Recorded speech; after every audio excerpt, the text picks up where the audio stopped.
Hi everyone!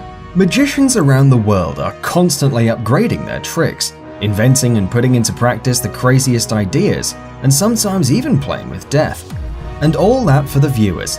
They want the show to absorb our attention completely. Deep in our minds we know that it is just an illusion. But shit! How can you stay calm in front of this madness? However, the desire of fame often makes magicians do really dangerous tricks, and sometimes they don't end very well. Today, we'll tell you about tricks that didn't went as intended. Let's get it on.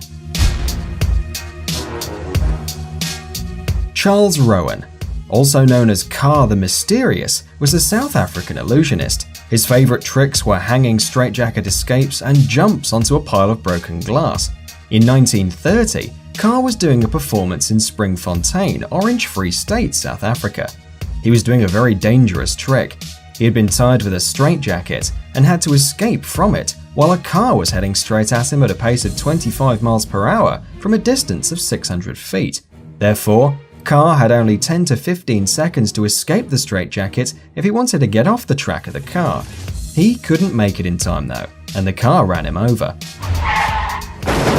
The performance was finished, obviously, and Charles was sent to a hospital immediately. Hundreds of people witnessed the incident and probably remembered it for a long time, and we hope they never brought their kids again to these kind of shows. Benjamin Rucker. He used to perform under the name Black Herman. He's on our list, although he died from natural causes. The thing is, no one bought it. Black Herman was the most prominent African American magician of his time. He did his shows mostly for black audiences on the South due to segregation laws, but he was also very popular in other parts of the country. He was famous because of his favorite Bury Me Alive trick. In it, he got buried underground for 3 whole days, and then his assistants dug him out. After that, he successfully continued performing. Ironically, he had a heart attack during one of the shows, and he died because of it. But no one believed it because obviously they all thought it was a part of the show. His assistants even managed to benefit from it, selling tickets to view Rucker's corpse at the funeral. Royden Joseph Gilbert Raison de la Gnesta, but you can call him simply Gnesta. His visit card was escaping barrels filled with some liquid. The tricks were simple and elegant. The magician was enclosed in a water barrel and he had to escape before suffocating. Unfortunately, in 1930, during a performance, it turned out that the barrel had dents which limited his movement. As a result, Joseph couldn't open it and drowned. The incident, however, had a bizarre effect. Instead of being banned or at least restricted somehow, the trick became very popular among viewers and magicians. Yet another proof that crowds love death-defying entertainment. Joseph Burris. 32-year-old Joseph Burris had a dream to beat his idol, Harry Houdini.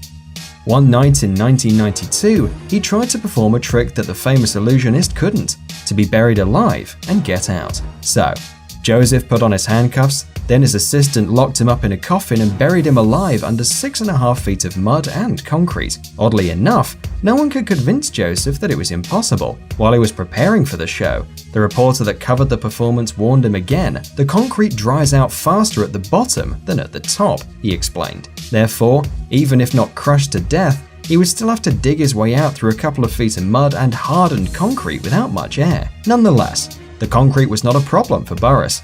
He was squashed under the huge weight before he even began to get out. Samuel Koch. December 5th, 2015.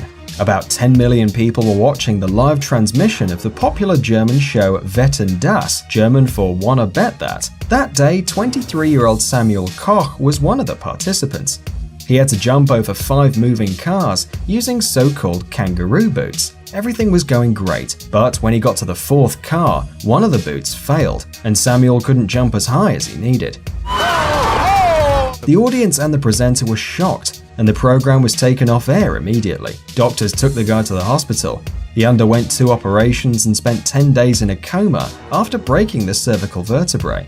He survived, but ended up paralyzed. Thanks for watching.